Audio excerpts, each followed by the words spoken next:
Le Guet des Orfèvres est le 15e tome des Annales du Disque-Monde de Terry Pratchett. J'avais enregistré la lecture intégrale de ce roman en 2017 et je souhaite aujourd'hui la partager à davantage de personnes. Le roman est composé de multiples parties qui ne sont pas véritablement des chapitres et qui peuvent faire de quelques lignes à plusieurs dizaines de pages. À l'époque, j'avais enregistré chacune de ces parties d'une traite. Je n'ai pas souhaité retravailler le montage, il y aura donc des petites reprises dans certains paragraphes. Pour indiquer le passage d'une partie à la suivante, vous pourrez entendre ce bruit de cloche. Je vous remercie d'avance pour votre bienveillance. Bonne écoute.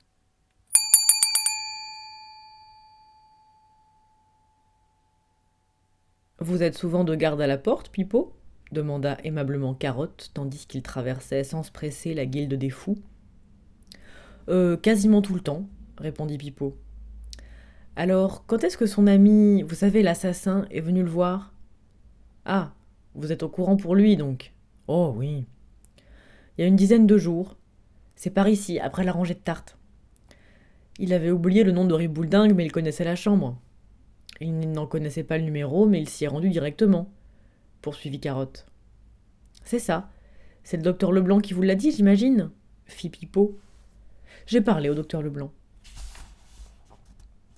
Angoisse se disait qu'elle commençait à comprendre de quelle façon Carotte posait des questions.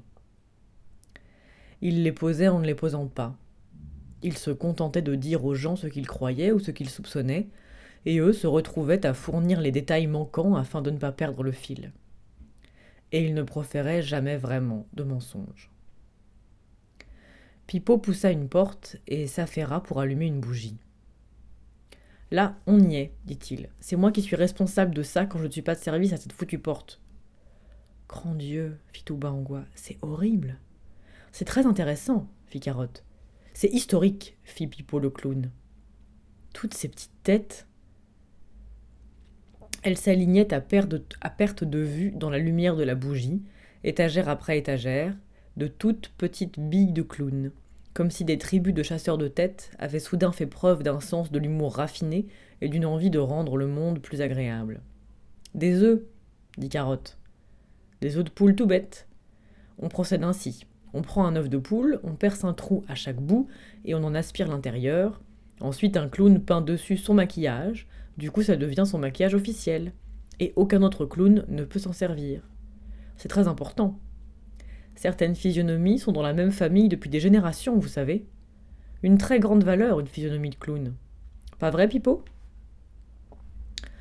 Le clown le regardait fixement. Comment vous savez tout ça ? Je l'ai lu dans un livre. Angoisse saisit un œuf antique. Y était attachée une étiquette qui portait une dizaine de noms, tous barrés à l'exception du dernier. L'encre des plus anciens, décolorée, était presque illisible. Elle le reposa et s'essuya machinalement la main sur sa tunique. « Qu'est-ce qui se passe quand un clown veut se servir de la physionomie d'un autre ?» demanda-t-elle. « Oh, on compare tous les nouveaux œufs avec ceux des étagères, » répondit Pipo. « C'est interdit. » Ils parcoururent des allées de physionomie. Angoisse s'imaginait entendre le bruit de succion d'un million de pantalons remplis de crème, les trompettements d'un millier de nez, et voir un million de grands sourires sur des visages qui ne souriaient pas. À mi-parcours s'ouvrait une alcôve meublée d'un bureau et d'un fauteuil, d'une étagère encombrée de vieux registres et d'un établi couvert de pots de peinture encroûtés, de bouts de crins de cheval colorés, de paillettes et autres bricoles indispensables à l'art particulier de la peinture sur œuf. Carotte prit une mèche de crin coloré et la tripota d'un air songeur. « Mais admettons, dit-il, qu'un clown sous ses propres traits, j'entends, admettons qu'il se serve de la physionomie d'un autre. »« Pardon ? » ?»« Admettons que vous vous serviez du maquillage d'un autre clown, » intervint Angoisse. « Oh, ça arrive tout le temps, dit Pipo. On s'emprunte toujours de la grime les uns les autres. »« De la grime ?» fit Angoisse. « Du maquillage, traduisit Carotte. Non, à mon avis, ce que demande l'agent, Pipo, c'est « Un clown pourrait-il se maquiller de façon à ressembler à un autre clown ?» Pipo plissa le front comme quelqu'un qui essaye de toutes ses forces de comprendre une question impossible. « Pardon ? Où est l'œuf de Ribouledingue, Pipo ? Là, sur le bureau. Vous pouvez y jeter un coup d'œil si vous voulez. » Il tendit un œuf au caporal. Un œuf taché d'un nez rouge et d'une perruque flamboyante. Angois vit Carotte le lever à la lumière et sortir de sa poche 2 crins roux. Mais, tâcha-t-elle, une fois encore, de faire comprendre à Pipeau, est-ce que vous ne pourriez pas vous maquiller un matin au réveil pour prendre la tête d'un autre clown ? Il la regarda. Il était difficile de lire son expression sous la bouche en permanence tombante, mais, sembla-t-il à la jeune femme, elle aurait aussi bien pu l'inviter à se livrer à un acte sexuel précis avec des mouches. « Comment je pourrais faire ça ?» dit-il. « Je ne serais plus moi. »« Mais quelqu'un le pourrait ?» La fleur de boutonnière de Pipeau gicla.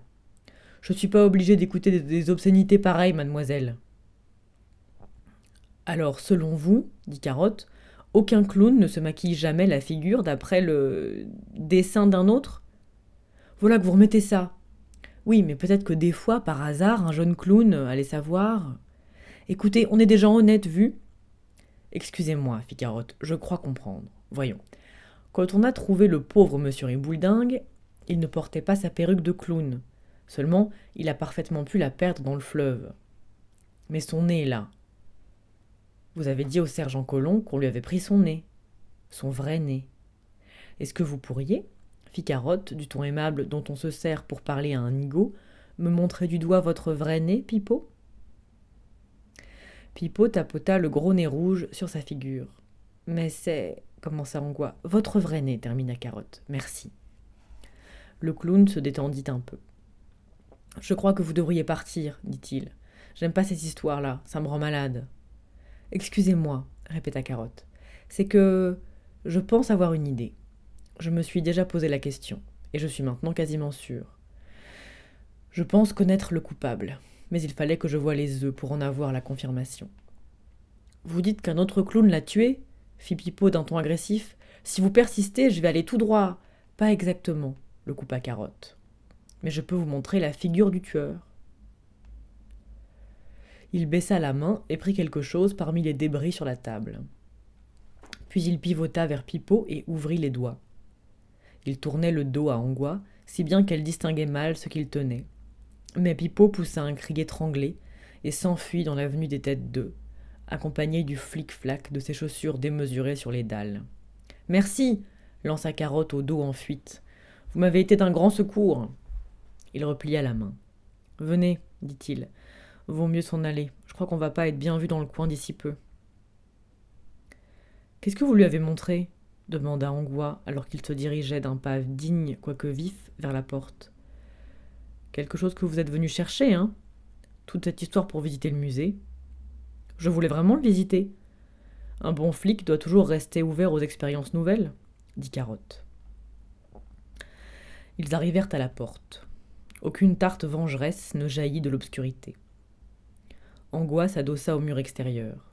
Dehors, elle respirait un air plus doux, ce qui était un compliment inhabituel pour l'atmosphère d'Ankh-Morpork. Mais au moins, ici, on pouvait rire sans être payé pour ça.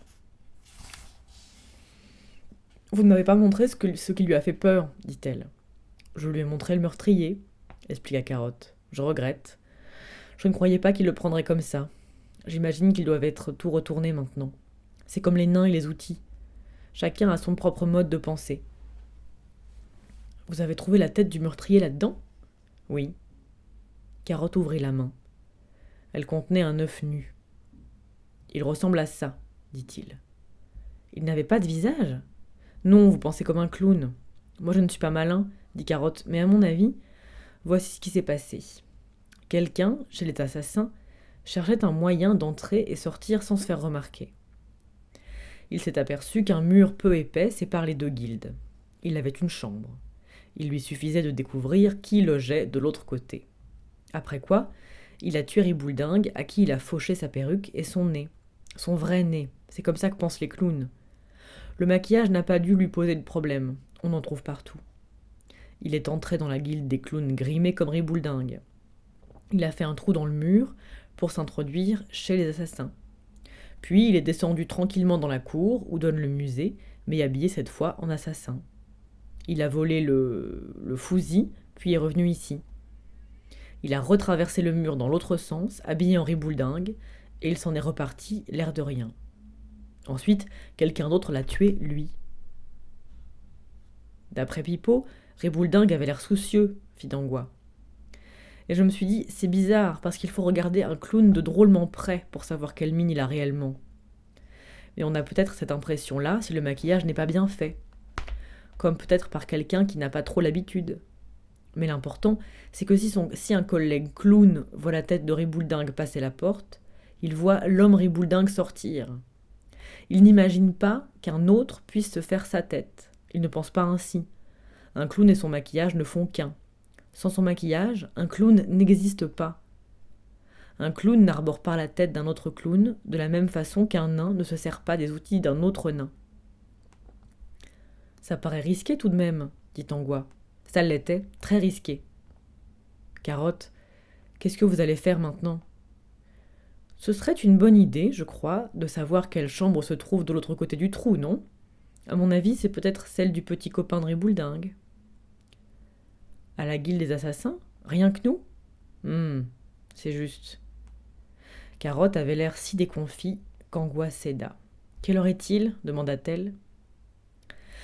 Carotte sortit avec beaucoup de précaution la montre destinée au capitaine Vimer de son étui de tissu. Il est à bing, bong, bong, bing, bing, bing.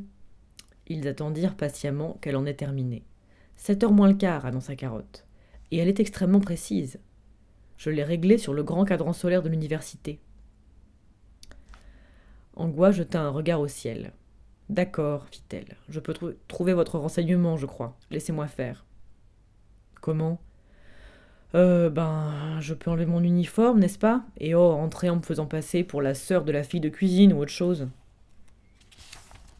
Carotte avait l'air dubitatif. Vous croyez que ça marchera ? Vous avez une meilleure idée ? Pas pour l'instant. Bon, alors, je vais... écoutez, vous allez rejoindre les autres agents et moi, je vais trouver un coin pour me changer en autre chose de plus pratique. Elle n'eut pas besoin de tourner la tête pour savoir d'où venait le ricanement. Gaspode avait une manière de surgir en silence, comme, dans une salle bondée, une petite bouffée de méthane avec laquelle il partageait la même faculté d'envahir tout l'espace disponible. « Où est-ce que vous pouvez trouver des vêtements de rechange par ici ?» demanda Carotte. « Un bon agent du guet doit toujours savoir improviser, » fit Tangois. « Ce petit chien respire drôlement bruyamment, » dit Carotte. « Pourquoi est-ce qu'il n'arrête pas de nous suivre ? Je n'en sais vraiment rien. Il a un cadeau pour vous. » Angoisse risqua un coup d'œil. Gaspode tenait, mais avec beaucoup de mal, un très gros os dans la gueule. Un os plus large que long, qui aurait pu appartenir à un animal mort enseveli dans une mare de bitume. Il était vert et partiellement couvert de poils. « Ça, c'est gentil, » dit-elle avec froideur. « Écoutez, allez retrouver les autres, je vais voir ce que je peux faire. » « Si vous êtes sûr, » fit Carotte sans enthousiasme. « Oui. » Dès qu'il fut parti, Angoisse gagna la ruelle la plus proche. Il ne restait que quelques minutes avant le lever de la lune. Le sergent Colomb salua lorsque Carotte revint, le front plissé, plongé dans ses pensées. « On peut rentrer maintenant, chef ?»« Quoi ? Pourquoi ? Maintenant que tout est réglé ?»« J'ai dit ça uniquement pour détourner les soupçons, » expliqua Carotte. « Ah, très malin, » fit aussitôt le sergent. « C'est ce que je me suis dit. Il dit ça pour détourner les soupçons, je me suis dit. Il reste un meurtrier quelque part, ou pire. » Carotte promena le regard sur la troupe hétéroclite. « Mais pour l'instant, je crois qu'il va falloir régler cette histoire avec le guet de jour, dit-il. On raconte qu'il y a comme qui dirait des émeutes là-bas, fit Colomb. C'est pour ça qu'il faut régler cette histoire. Le sergent se mordit les lèvres. Il n'était pas franchement poltron. L'année précédente, un dragon avait investi la ville, et lui, Colomb, debout sur un toit, avait décoché des flèches sur le monstre qui lui fonçait dessus, la gueule grande ouverte, même s'il avait dû ensuite changer de sous-vêtements, c'est vrai. Mais la tâche avait été simple. Un gros dragon qui crache le feu, ça n'est pas compliqué. Vous l'avez là devant vous, prêt à vous griller vif. Vous n'avez à vous soucier de rien d'autre. Bon, d'accord, c'est beaucoup de soucis, mais c'est simple. Ça n'est pas mystérieux. « On va devoir régler cette histoire ?» demanda-t-il. Oui. Oh, très bien, j'adore régler les histoires. Le vieux Ron l'infect était un membre estimé de la guilde des mendiants. C'était un marmonneur et un bon. Il marchait derrière les passants en marmonnant dans son idiome personnel jusqu'à ce qu'il lui donne de l'argent pour qu'il se taise. On le prenait pour un fou, mais il ne l'était pas techniquement. Il n'appréhendait la réalité qu'au niveau cosmique et avait du mal à se concentrer sur les petits détails, tels que ses semblables, les murs et le savon, même si pour les détails vraiment petits comme les pièces de monnaie, sa vision voisinait les 15 dixièmes. Il ne fut donc pas surpris lorsqu'une jolie jeune femme lui déboula sous le nez à la vitesse de l'éclair et se débarrassa de tous ses vêtements. Ce genre de bonne surprise lui arrivait tout le temps, quoique jusqu'à cette minute uniquement sous son crâne. Puis, il vit ce qui se passa ensuite. Il regarda la forme élancée filer comme une flèche dorée. Je leur avais bien dit, je leur avais bien dit, je leur avais bien dit, lâcha-t-il. Dans l'œil que je vais la leur fourrer la trompette du chiffonnier et jusqu'au coude. Tas de cons, aiguille des millénaires et crevettes, je leur avais bien dit.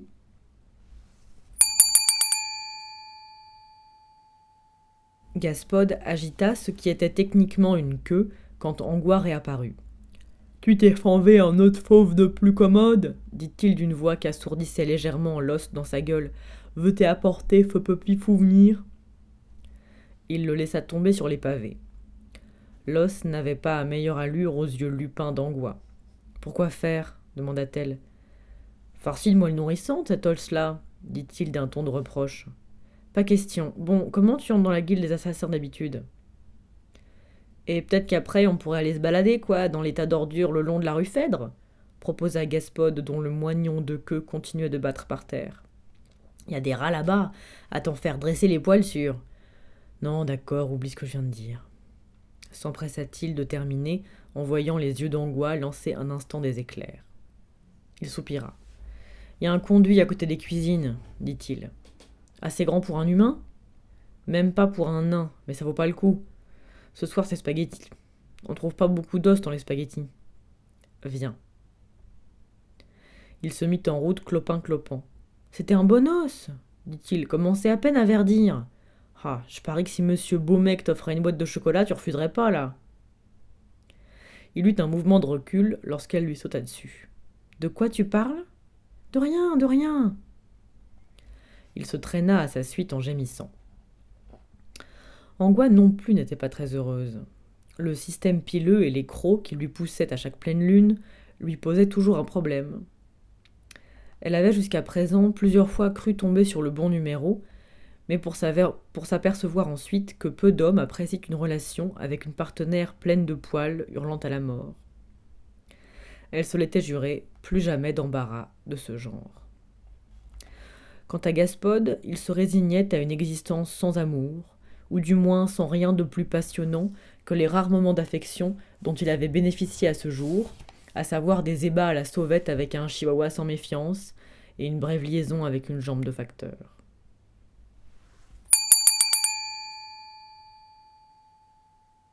La poudre numéro 1 glissa du papier plié dans le tube de métal. Quelle barbe ce Vimer! Qui aurait pensé qu'il irait fouiner sur le toit de l'opéra? Il y avait perdu un jeu de tubes. Mais il lui en restait 3, soigneusement rangés dans la crosse évidée. Un sachet de poudre numéro 1 et des rudiments sur la fonte du plomb, il n'en fallait pas plus pour diriger la cité. Le fusil était posé sur la table. Le métal luisait d'un éclat bleuté, ou miroitait peut-être plutôt qu'il ne luisait. Ce n'était bien sûr qu'un effet du graissage. Il ne fallait pas y voir autre chose. Il s'agissait d'un objet de métal, c'était clair. Il ne vivait pas tout de même. Et pourtant... Il paraît que ce n'était qu'une jeune mendiante de la guilde. Bon. Et alors?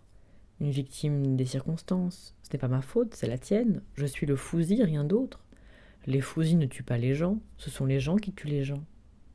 T'as tué Cogne-Jarret. Le jeune gars a dit que t'avais tiré tout seul, et il t'avait réparé. Tu attends de moi de la reconnaissance? Il aurait fabriqué un autre fousi. C'était une raison pour le tuer? Certainement. Tu ne comprends rien. La voix venait-elle de sa tête ou du fusil? Il n'en était pas sûr. Édouard avait parlé d'une voix. Elle affirmait tout ce qu'on désirait, elle l'accordait. Il fut facile à Angois de pénétrer dans la guilde, même à travers la foule en colère. Certains assassins, ceux des familles nobles qui possédaient chez eux de gros chiens avachis, comme les roturiers des tapis, avaient amené quelques-uns de leurs protégés. Et puis, Angois était de pure race. Elle suscita des regards admiratifs tandis qu'elle trottinait entre les bâtiments. Trouver le bon corridor fut tout aussi facile. Elle se souvenait de la disposition des lieux depuis la guilde voisine et avait compté le nombre d'étages. N'importe comment, elle n'avait pas besoin d'ouvrir grand les yeux. La puanteur de feux d'artifice flottait dans le couloir. Un couloir qu'encombrait aussi une foule d'assassins. On avait forcé la porte de la chambre. Alors qu'Angois observait la scène depuis l'angle voisin, elle en vit sortir le docteur Crucial, la figure tordue de rage. « Monsieur sédatif ?» Un assassin aux cheveux blancs se mit au garde à vous. « Monsieur, je veux qu'on le trouve. »« Oui, docteur. Pour tout dire, je veux qu'on l'inhume sans aucun égard. Et je fixe les honoraires à 10 000 piastres. Je les paierai personnellement, vous comprenez? Exempte de la taxe de la guilde par-dessus le marché. » Plusieurs assassins s'éloignèrent, l'air de rien, de la cohue. 10 000 piastres non imposés, c'était une belle somme. Sédatif avait l'air embarrassé. « Docteur, je pense... »« Vous pensez? Vous n'êtes pas payé pour penser. Les dieux seuls savent où est passé cet idiot. J'ai ordonné qu'on fouille la guilde. Pourquoi personne n'a-t-il forcé la porte? » « Excusez-moi, docteur. Édouard nous a quittés il y a des semaines et je n'ai pas pensé... »« Vous n'avez pas pensé? Vous êtes payé pour quoi? »« Je l'ai jamais vu d'aussi mauvais poil, celui-là, » fit Gaspode. On toussa derrière l'assassin en chef. Le docteur Leblanc venait de sortir de la chambre. « Ah, docteur, » dit le docteur Crucial, « je crois que nous ferions sans doute mieux d'aller discuter plus longuement de cette affaire dans mon bureau, non ? » « Vraiment, je suis terriblement navré, monseigneur. Je vous en prie. Le petit démon nous fait tous les deux passer pour des bouffons. Oh, rien de personnel, bien sûr. Monsieur sédatif, les fous et les assassins vont monter la garde devant ce trou jusqu'à ce qu'on trouve des maçons demain. Personne ne doit le franchir, c'est compris? Oui, docteur. Très bien. Ça, c'est monsieur sédatif, fit Gaspode, tandis que le docteur Crucial et le chef des clowns s'éloignaient dans le couloir. Numéro 2 des assassins. Il se gratta une oreille. Il zigouillerait le Crucial pour 2 ronds si c'était pas contraire au règlement. Angois repartit au trot. Sédatif, qui s'épongeait le front avec un mouchoir noir, baissa les yeux. « Salut. T'es nouveau, toi, fit-il. Il jeta un regard à Gaspode. « Et le corneau est revenu, à ce que je vois. »« Ouah, ouah !» dit Gaspode, dont le bout de queue battait le plancher. « Entre parenthèses, ajouta-t-il à l'intention d'Angois, il donne souvent un bonbon à la menthe. Faut tomber au bon moment. Il a empoisonné 15 personnes cette année. Il est presque aussi fort en poison que le Crucial. »« J'ai besoin de savoir ça, » fit Angois. Sédatif lui caressa la tête. « Oh, les assassins tuent seulement quand on les paye. Les petits tuyaux de ce genre, c'est toujours bon à savoir. » Angois était maintenant en position de voir la porte. Un nom était inscrit sur un bout de carton coincé dans un support de métal. Édouard Delamore. Édouard Delamore, lut-elle. Ce nom me dit quelque chose, fit Gaspode. Une famille qui habitait dans la voie royale, riche comme Créosote. Qui c'est Créosote?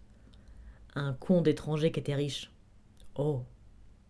Mais l'arrière-grand-père était un affreux soifard. Le grand-père courait après tout ce qu'il voyait en robe, entend par là que c'était lui qui était en robe, si tu vois ce que je veux dire. Et le père Delamore, il était sobre et sans vice, mais il a perdu le reste de sa fortune familiale parce qu'il avait comme de la merde dans les yeux quand il fallait faire la différence entre le chiffre 1 et le chiffre 11. Je ne vois pas comment ça peut faire perdre de l'argent. Si, on en perd quand on se croit de taille à jouer à Monsieur l'Oignon l'Andouille avec des caïds. La louve-garou et le chien rebroussèrent chemin à pas feutrés dans le couloir.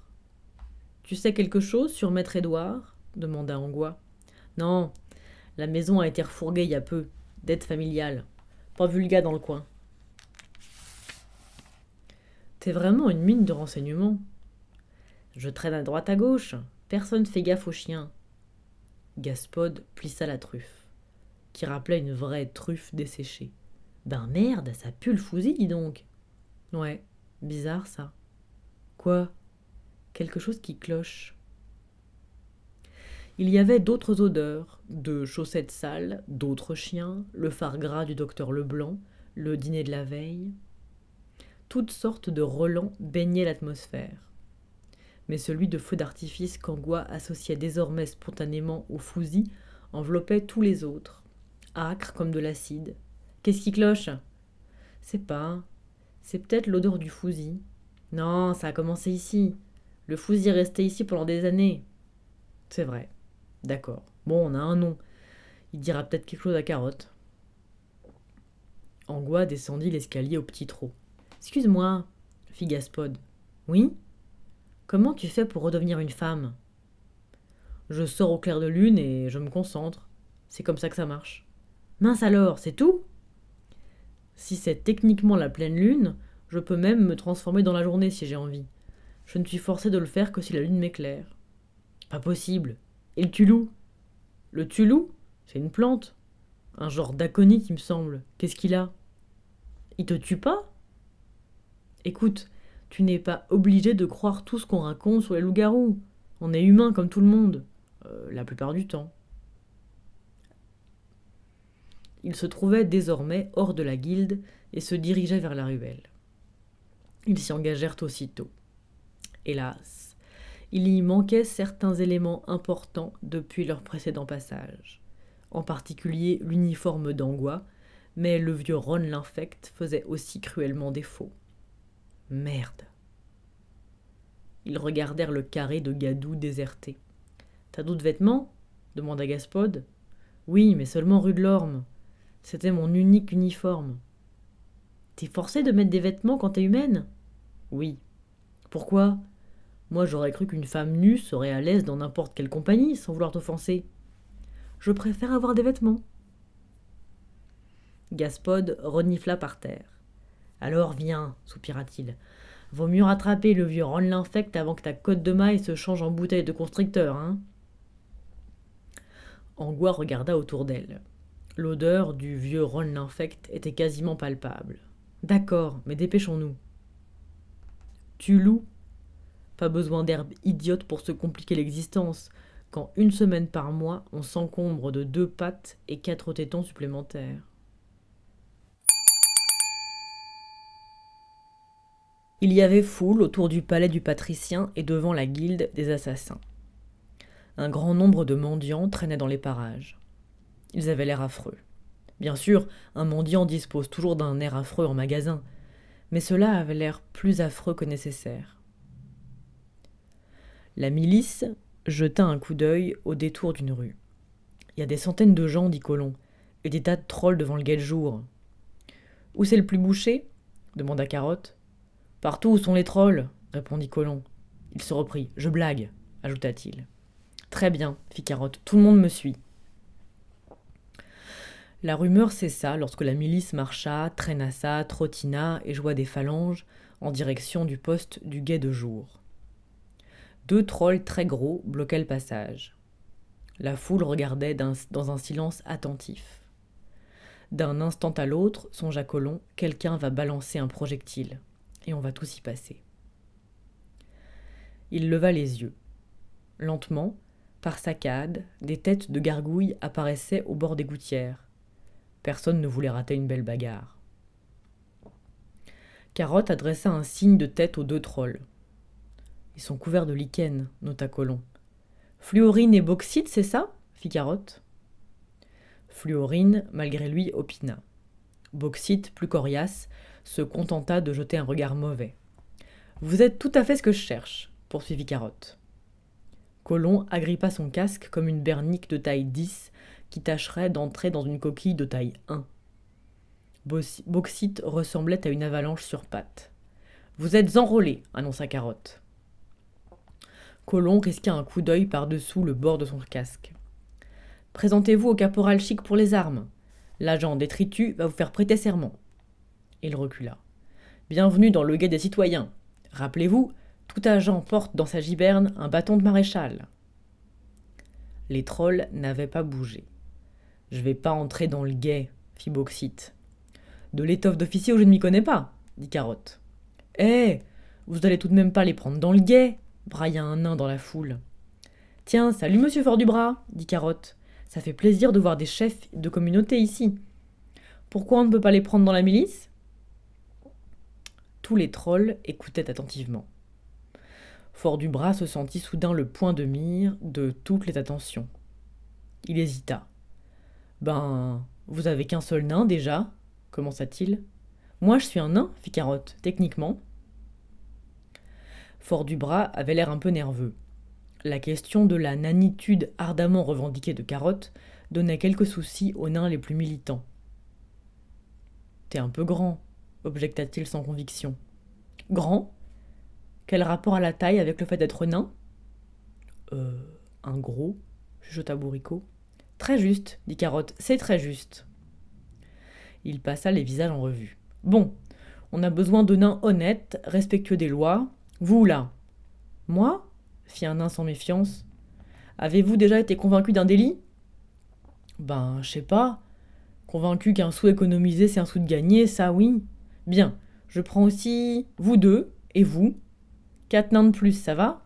Vous n'allez pas vous plaindre, hein ? » « Je vais pas entrer dans le guet, » répéta Bauxite d'un ton désormais nuancé d'incertitude. « Vous les trolls, pouvez pas partir maintenant, » fit Détritus. « Si vous partez, trop de nains. Les chiffres, ça. »« Pas question que je m'enrôle dans aucun guet, » lança un nain. « C'est un boulot pour les vrais hommes, hein, » fit Bourricot. « Quoi ?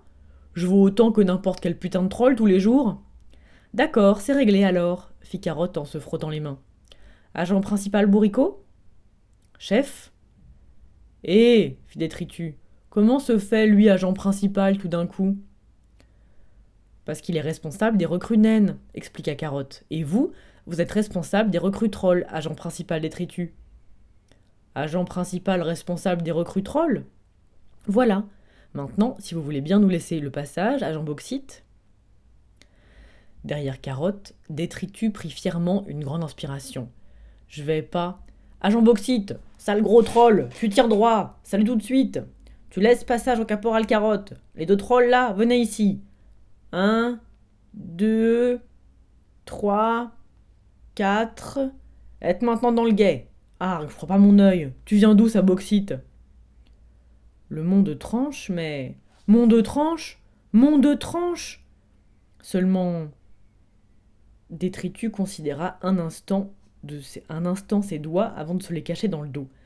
Seulement 2 choses viennent de Mont de Tranche. Des cailloux et...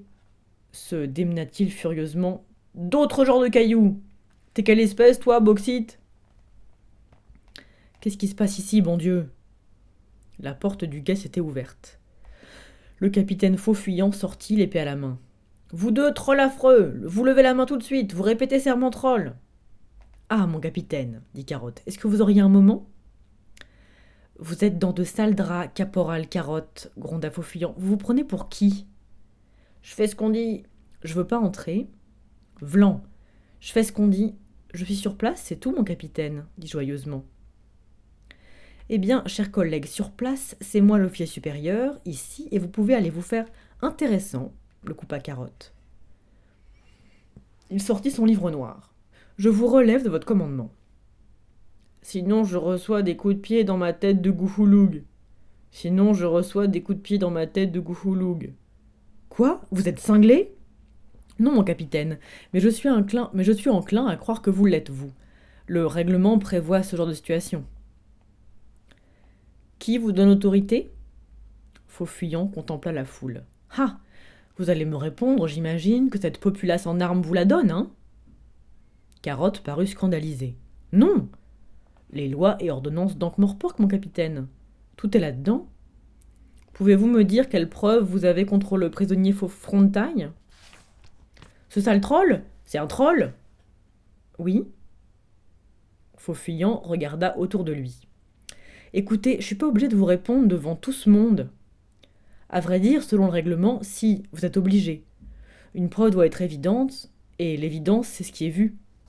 Écoutez, siffla Faux-Fuyant en se penchant vers Carotte. C'est un troll. Il est forcément coupable de quelque chose. Merde, ils le sont tous. Carotte eut un sourire radieux. Colomb avait appris à reconnaître ce sourire.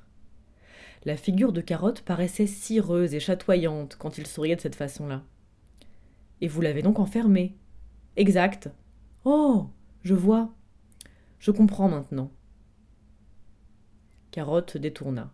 Je sais pas ce que vous croyez, commença Faux-Fuyant. On vit à peine Carotte bouger.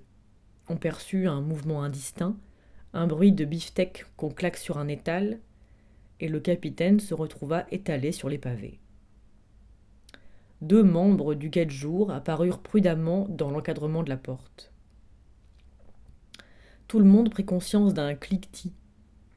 Chicard faisait tournoyer son étoile du matin au bout de la chaîne, mais vu que la boule hérissée de pointe pesait très lourd et que la différence entre Chicard et un nain relevait davantage de l'espèce que de la taille, chacun tournait en fait autour de l'autre. S'il lâchait, la cible aurait autant de chances d'écoper d'une boule hérissée de pointe que d'un caporal chic non explosé. Aucune des 2 perspectives n'avait de quoi réjouir. « Repose ça, Chicard, souffla Colomb. Je pense pas qu'ils vont faire d'histoire. Je peux pas lâcher, Fred. Carotte se suçotait les phalanges. D'après vous, est-ce que ça se classe sous la rubrique force minimum nécessaire, sergent? Demanda-t-il. Il avait l'air sincèrement inquiet. Fred, je fais quoi là? Chicard n'était plus qu'une tâche terrifiée. Quand on fait tournoyer une boule hérissée de pointe au bout d'une chaîne, la seule décision réaliste, c'est de continuer sur sa lancée. S'immobiliser équivaut à une démonstration aussi intéressante que brève d'une spirale en action. « Il respire toujours ?» demanda Colomb. « Oh oui, j'ai retenu mon coup. »« Moi, ça me paraît assez minimum, chef, » dit franchement Colomb. « Fred !» Carotte tendit distraitement le bras au moment où l'étoile du matin passait en trombe devant lui et attrapa la chaîne. Puis il jeta l'arme contre le mur, où elle resta plantée. « Vous, là, dans le poste du guet, dit-il, sortez maintenant. » 5 hommes apparurent et contournèrent prudemment le capitaine affalé. « Bon, à présent, allez chercher Frontaille. »« il est plutôt de méchante humeur, caporal Carotte. »« Rapport qu'on l'a enchaîné par terre, » expliqua spontanément un autre garde. « Alors voilà, » fit Carotte, « ce qu'il faut, c'est le libérer tout de suite. » Les hommes raclèrent nerveusement leurs pieds sur les pavés, en se rappelant sans doute un vieux proverbe qui collait parfaitement à la situation. Note de bas de page, le proverbe dit « Qui enchaîne un troll et en profite pour lui donner quelques coups de botte a intérêt à ne pas se charger lui-même de sa libération. » Carotte hocha la tête. « Je ne vous demande pas à vous de le faire, mais je vous conseillerais bien de prendre un peu de vacances, dit-il.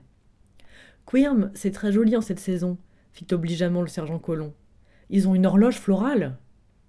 Maintenant que vous le dites, il est question que je prenne des congés maladie, fit l'un d'eux. Ça me paraît fort probable si vous restez dans le coin, répliqua Carotte. Ils s'éclipsèrent aussi vite que le permettait la décence. La foule ne leur prêta guère attention. Carotte avait encore beaucoup à leur offrir, question spectacle. Bien, fit celui-ci. Détritus, prenez quelques hommes et allez chercher le prisonnier. Je vois pas pourquoi, commença un nain.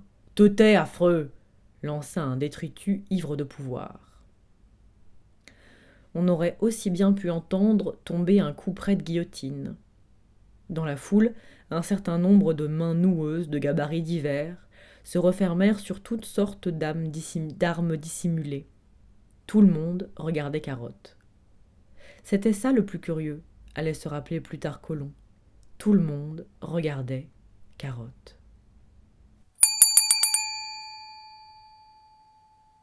Gaspode flaira un réverbère. « À ce que je vois, Berger Trois Pattes a encore été malade, dit-il, et le vieux Zizi le Chiot est revenu en ville. Pour un chien, un poteau ou un réverbère bien situé tient lieu de bottin mondain. Où on est ? Demanda Angois. La piste du vieux Ron l'infect était difficile à suivre. Les autres odeurs étaient trop nombreuses. Quelque part aux ombres, fit Gaspod. Passage tourtereau, on dirait. Il renifla ici et là par terre. Ah, alors voilà le petit. À lui, Gaspod. C'était une voix grave et rauque, une espèce de chuchotement gris criblé de sable. Elle sortait des profondeurs d'une ruelle. Qui c'est la copine que tu nous ramènes, Gaspod ? Un ricanement suivit la question. Ah, fit Gaspod. Salut les gars. Deux chiens sortirent de la ruelle. Des chiens gigantesques, de race indéterminée. Le premier, d'un noir de jais, rappelait un croisement de pitbull et de hachoir. L'autre avait une tête à s'appeler Brutus. Il arborait des crocs, en haut comme en bas, tellement développés qu'on avait l'impression qu'il regardait le monde à travers des barreaux. Il avait aussi les pattes arquées, mais on sentait qu'il serait mal avisé, voire fatal, d'y faire la moindre allusion. La queue de Gaspod frémit nerveusement. « Mes amis Roger le Noir et Brutus ?» suggéra Angois. « Comment tu sais ça ? Un coup de chance. » Les deux gros chiens s'étaient approchés de façon à encadrer Gaspod et Angois.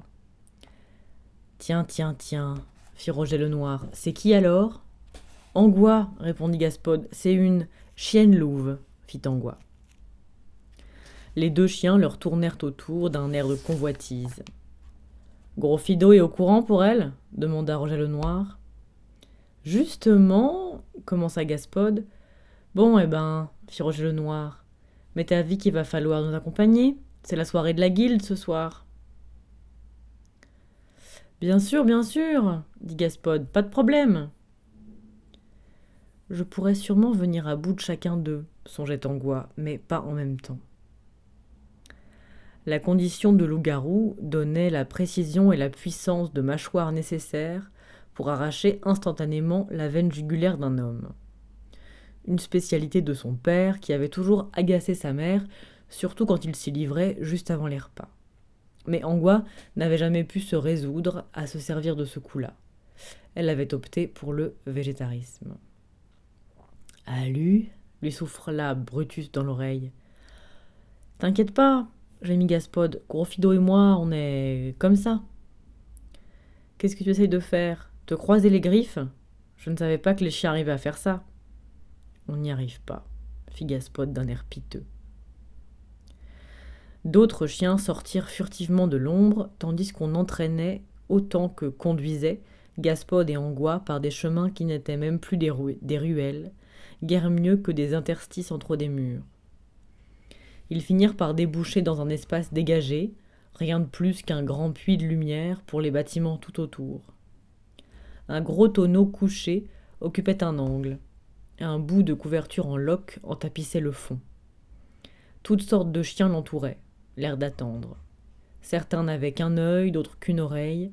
Tous avaient des cicatrices et tous des crocs. « Vous restez ici, » ordonna Roger le Noir. « Essayez pas de vous tirer, » conseilla Brutus. « Ça fait mal de se faire bouffer les tripes. » Angois baissa la tête au niveau de Gaspod. Le petit chien tremblait. « Dans quoi tu m'as fourré ?» gronda-t-elle. « C'est la guilde des chiens, c'est ça ? Une bande de chiens errants ? » ?»« Chut, dis pas ça, c'est pas des chiens errants. »« Oh, merde. » Gaspod jeta un regard circulaire. On n'accepte pas n'importe quel chien à la guilde. Oh là là, non, ceux-là, c'est des chiens qui ont été... Il baissa la voix. De vilains chiens. De vilains chiens ? De vilains chiens, méchant toutou, une bonne fessée, vilain chien, marmonna Gaspod comme une horrible litanie. Tous les chiens que tu vois là, oui, tous, ils se sont enfuis. Enfuis de chez leur vrai propriétaire. C'est tout ? Comment ça, c'est tout ? Bah tiens, évidemment que c'est tout. T'es pas franchement chien. Tu peux pas comprendre. Tu sais pas ce que c'est. Mais gros Fido, il leur a dit. Libérez-vous de vos colliers étrangleurs, qu'il a dit. Mordez la main qui vous nourrit. Levez-vous et hurlez. Il leur a donné la fierté, fit Gaspode, d'un ton où se mêlaient peur et fascination. Il les a prévenus. Le premier chien qu'il trouve qui n'est pas un esprit libre, c'est un chien mort. Il a zigouillé un Doberman la semaine dernière, uniquement parce qu'il a remué de la queue au passage d'un homme. Angois passa en revue quelques animaux présents. Ils étaient tous négligés, et curieusement, ne se comportaient pas en chiens.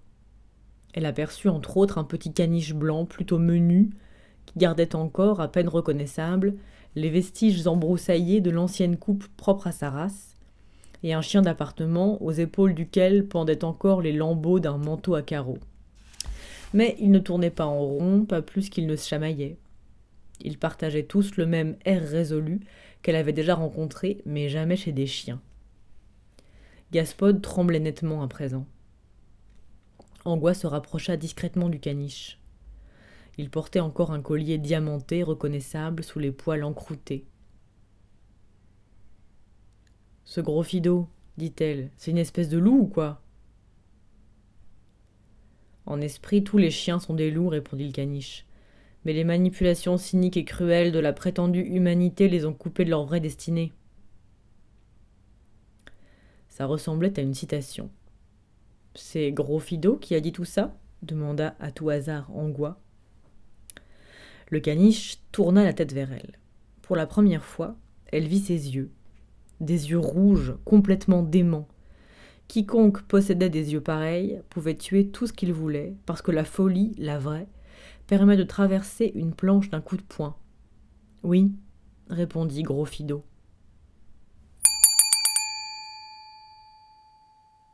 Il avait été un chien classique. Il avait fait le beau, s'était couché sur le dos, s'était mis au pied, avait rapporté. Tous les soirs, on l'avait promené. Il n'y avait pas eu d'éclair lumineux lorsque c'était arrivé. Une nuit qu'il était couché, il avait réfléchi à son nom, Fido, et à celui inscrit sur son panier, également Fido. Puis il avait pensé à sa couverture qui portait le nom de Fido, à sa gamelle qui portait le nom de Fido, et surtout au collier qui portait le nom de Fido. Et alors, tout au fond de son cerveau, un déclic s'était produit. Il avait dévoré sa couverture, agressé sauvagement son propriétaire, et plongé à travers la fenêtre de la cuisine. Dans la rue dehors, un labrador 4 fois plus gros que lui avait ricané à la vue du collier, avant, 30 secondes plus tard, de prendre la fuite en gémissant. Ce n'était que le début. La hiérarchie canine restait simple. Fido avait tout bonnement demandé autour de lui, souvent d'une voix assourdie à cause de ses mâchoires serrées sur la patte d'un congénère, et finit par localiser le chef de la plus grosse bande de chiens sauvages de la ville.